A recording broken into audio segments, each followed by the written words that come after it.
Limang araw na lang bago ang Valentine's Day. Makahabol kaya ang ilan na makahanap ng the one sa pamamagitan ng organic encounter? Ang tips ng isang eksperto para makaranas ng unfiltered connection? Sa unang balita ni Dano Tingkungko. Yung mga kumain ng grapes sa ilalim ng mesa nung New Year, nag-work naman ba? Para sa iba, hindi raw eh. Kaya ngayon, hoping ang marami para sa organic encounter o yung makakilala ng isang tao na hindi mo nakilala online o kinausap muna sa computer o cellphone. Naranasan niyo na ba yung organic encounter?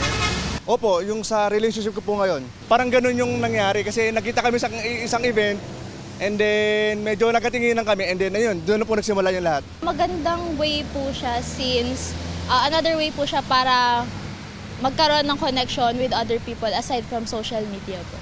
Sabi ng isang psychologist, ang social media na layong paglapitin tayo, naging dahilan para mag-crave ng unscripted, unfiltered, at unforced interaction. Ang tao hindi na spontaneous. Kasi mahilig tayong mag-edit. Ang mga organic encounter kasi unfiltered yan. Lalo na pagdating sa tinatawag nating pag-filter ng yung mga tinatawag nating physical features natin, 'di ba?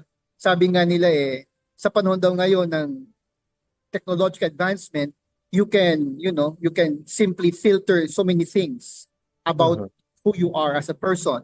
So, gusto natin ngayon, pag tayo nakikipag-usap sa kapwa natin, bukod sa unscripted, ngayon, dapat unfiltered. Sasabihin, you come as who you are.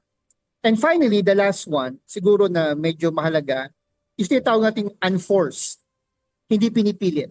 Kung pasok sa panlasa mo ang makahanap ng kaibigan o kaibigan sa pamamagitan ng organic encounter, saan ka naman magsisimula?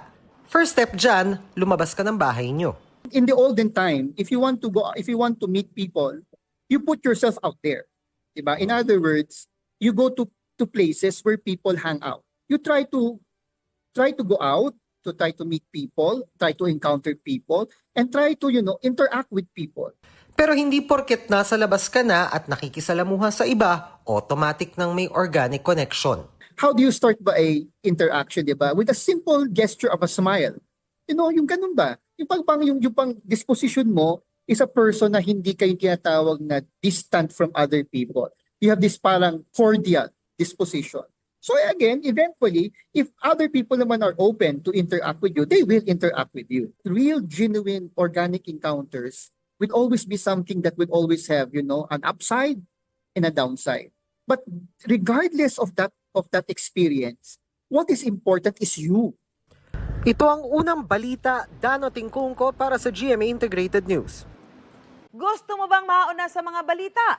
Mag-subscribe na sa GMA Integrated News sa YouTube at tumutok sa unang balita.